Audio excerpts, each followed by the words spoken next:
अब हम लोग आते हैं तीसरे पृष्ठ में। तीसरे पृष्ठ में क्या बताया? दूसरे दिन हम घोड़ों पर सवार होकर ऊपर की ओर चले, अर्थात राइटर। डांडे से पहले एक जगह चाय पी और दोपहर के वक्त डांडे के ऊपर जा पहुँचे। हम समुद्र तल से 17-18 हज़ार फीट ऊंचे खड़े थे। हमारी दक्षिण तरफ पूरब से पश्चिम, दक्षिण मतलब साउथ तरफ पूरब से पश्चिम की ओर हिमालय के हजारों श्वेत शिखर चले गए थे। भीटे की ओर दिखने वाले पहाड़ बिल्कुल नंगे थे, मतलब लगता जैसा था कि मतलब वो बर्फ़ विहीन था। न वहाँ बर्फ़ की सफ़ेदी थी, न किसी तरह की हरियाली। उत्तर की तरफ बहुत कम बर्फ़ वाली चोटियाँ दिखाई पड़ती थी। सर्वोच्च स्थान पर ठांडे के देवता का स्थान था, तो पत्थरों के ढेर, जानवरों की सींगों और रंग बिरंगे कपड़ों की झाड़ियों से सजाया गया था। अब हमें बराबर उतराई पर चलना था। चढ़ाई तो कुछ दूर थोड़ी मुश्किल थी, लेकिन उतराई बिल्कुल नहीं। शायद 2-1 और सवार साथी हमारे साथ चल रहे थे।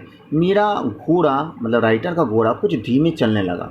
मैंने समझा कि चढ़ाई की थकावट के कारण ऐसा कर रहा है और उसे मारना नहीं चाहता था। धीरे धीरे वह बहुत पिछड़ गया और मैं दुनक्यूस्कस्तों की तरह अपने घोड़ों पर झूमता हुआ चला जा रहा था। जान नहीं पड़ता था कि घोड़ा आगे चल रहा है या पीछे। जब मैं जोर देने लगा तो वह और सुस्त पड़ गया। एक जगह 2 रास्ते फूट रहे थे। मैं बाएं का रास्ता ले मील 1.5 मील चल गया। आगे एक घर में पहुंचने से पता चला कि लड़कोर का रास्ता दाहिने वाला था। फिर लौटकर उसी को पकड़ा। 4-5 बजे के करीब मैं गांव में मील भर पर था तो सुमति इंतज़ार करते हुए मिले। मंगोलों का मुंह वैसे ही लाल होता है और अब तो वो पूरे गुस्से में थे। उन्होंने कहा, मैंने 2 टोकरी कांटे फूंक डाले, मतलब जला डाले। 3-3 बार चाय को गर्म किया।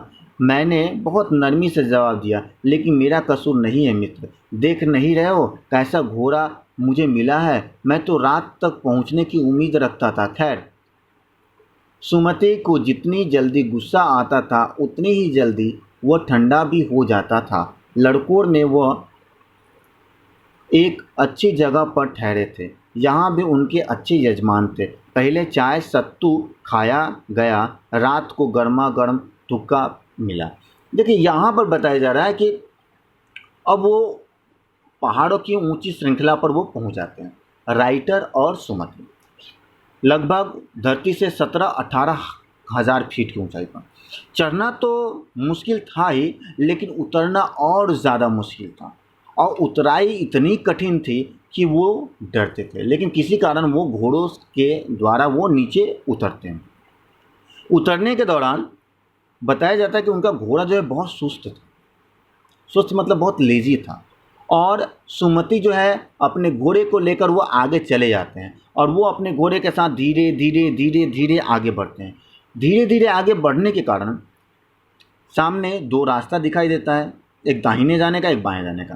तो उन्होंने बाएं जाने का रास्ता जो है चुना और बाएं वो चल दिए। बाएं जाने के बाद कुछ मील चलने के बाद उन्हें पता चला कि हम रास्ता भूल गए हैं। लड़कोर का रास्ता जो है दाहिने तरफ का था और हम जो है भूल से बाएं तरफ मुड़ गए हैं। उन्होंने अपने घोड़े को फिर से मुड़ाया और फिर से उसी स्थान की ओर चल पड़े। और बहुत देरों के बाद वो सुमति के पास पहुंचते हैं। सुमति, जैसा कि बताया गया था कि मंगोलों का चेहरा ऐसे ही लाल होता था, वो गुस्सा में और ज़्यादा थे सुमति। और गुस्सा होने के कारण वो बहुत ज़्यादा चिल्लाने लगे।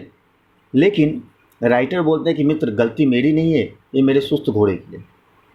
मैं इसे ज़्यादा जोर भी नहीं दे पा रहा था, क्योंकि जोर देने से ये बैठ जाता था और धीरे धीरे चलता था। मुझे तो लग रहा था कि शाम रात तक मैं पहुंचूंगा, लेकिन फिर भी तो मैं बहुत जल्दी पहुंच गया।